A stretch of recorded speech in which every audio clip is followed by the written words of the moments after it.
So ayun mga tol, may nag-message sa akin, nagtatanong siya, isa raw siyang fresh grad at BSIT ang course. Tinatanong niya kung paano raw maging isang network engineer. So paano nga ba ako napunta sa linya ng IT networking? Sige, sagutin natin base sa sarili kong experience.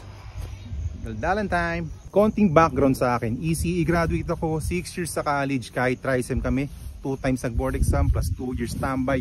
Sobrang hirap ako makakita ng trabaho nun. Hanggang sa mag-decide ako na IT career na lang yung tatahakin ko. Base sa sarili kong research that time, tingin ko mas kaya kong aralin yung networking kumpara sa coding. Start from zero kasi hindi naman ako likas na techie. So ano nga bang ginawa ko? Una, sobrang sariling sikap lang. Nanood ako sa YouTube ng mga video na may kinalaman sa networking. CBT Nuggets tsaka si Jeremy yung pinapanood ko nun. CCNA yung tinuturo niya. Sobrang nakakatamad sa totoo lang. Pero dahil kailangan ko na magkatrabaho nun, wala akong choice kaya chinaga ako. Naghanap din ako ng mga PDF file about CCNA.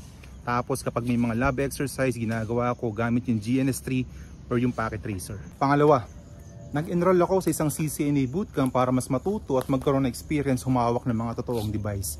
5 days lecture and lab ito, tapos may training certificate. Nalagay ko naman sa resume ko. Alam mong seryoso na kasi mahal din tong CCNA bootcamp eh. 25,000 that time. Naalala ko pa nga, sabi ko sa nanay ko, Nay, bigyan mo ako ng 25,000, mag-enroll ako sa bootcamp. Last chance ko na to, sobrang gagalingan ko. Pangatlo, research ulit. Nag-research ako about common CCNA o networking questions na tinatanong sa mga entry-level jobs para pag na-interview ako, sobrang ready na. So yun nga, 1 week after ng bootcamp ay nagkaroon na ako ng trabaho. Nagkaroon ako ng trabaho bilang network support sa isang local telco. So parang helpdesk siya. Sobrang liit lang ng sweldo pero experience naman yung habol ko. Then after more than a year, tsaka lang ako nag-take ng CCNA. Para pag nag-apply ako sa ibang company, medyo mabango na yung resume ko. So yun lang muna sa ngayon. Like and follow for more. Let's go!